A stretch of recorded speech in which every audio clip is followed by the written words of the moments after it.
আমার মা শুধু কথায় কথায় বলে ফেলেছিল যে আমার মেয়ের মাছের মাথা অনেক পছন্দ। আমাদের বাড়িতে সব মাছের মাথাগুলো ওকে খেতে দিতাম। ব্যাস আমার শাশুড়ি শুনে অমনি অনেক রেগে গিয়েছিল। এটা ছিল আমার বিয়ের একদম শুরুর দিকের ঘটনা। আমার মা আমাদের বাসাতে বা আমার শ্বশুর বাড়িতে একদিন বেড়াতে এসেছিল। আসার পরে সে কথায় কথায় আমার কথা সব বলছিল যে আমি কি পছন্দ করি না করি।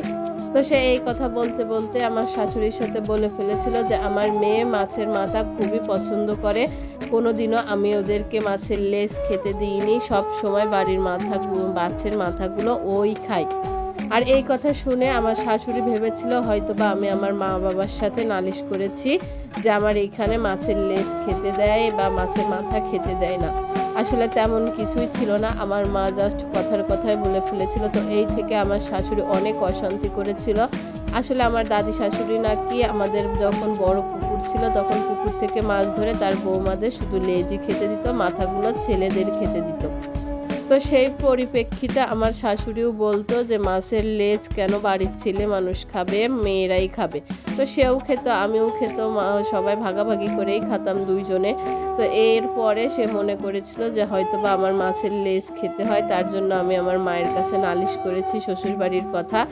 সে এই কথাটা চিন্তা করে অনেক অশান্তি গন্ডগোল করেছিল, কিন্তু এখন আমার সংসারে মাছের মাথা খাওয়ার লোক নেই বললেই চলে।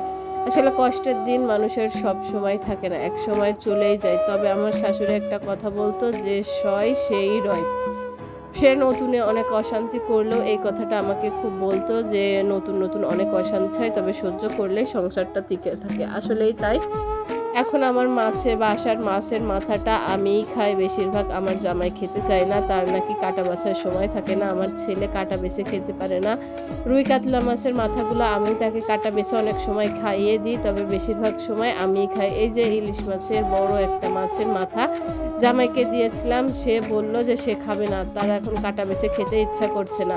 তো সেই মাথাটাও আজকে আমাকেই খেতে হয়েছিল, যেহেতু ইলিশ মাছে অনেক কাটা, আমার জামাই খেতে পারবে না। তো আমাদের জীবনটা এরকমই। তো যাই হোক, আজকে সকালবেলা উঠেই সকাল আর দুপুরের রান্না একসাথে করে নিয়েছি। তো বাসায় কলা ছাড়া কোনো তরকারিও ছিল না, আর কলাও ছিল মাত্র 3টা। 2বার করার জন্য ভাবলাম তাহলে একটু ডাল ভর্তা করি। ডাল ভর্তাটা আমার অনেক পছন্দ, আর এইভাবে পলিথিনের ভিতরে করে দিলে ভাতের ভিতরে ডালটা খুব ভালোভাবে সিদ্ধ হয়ে যায়। তবে আমার ডালে একটু পানি বেশি হওয়ার কারণে নরম হয়ে গিয়েছিল। তো খাওয়া দাওয়া করে বিকালবেলা আবার একটু তালের বড়া বানাচ্ছিলাম। তালের পিঠাটা কিন্তু বেশ মজাই লাগে, তবে গরম গরম পিঠার থেকে ঠান্ডা পিঠাটাই খেতে কিন্তু বেশি মজা লাগে। তো আজকের ভিডিওটাও এই পর্যন্তই ছিল। যদি ভালো লাগে জানাতে পারেন, আর ভিডিওটা লাইক কমেন্ট করে দিতে পারেন।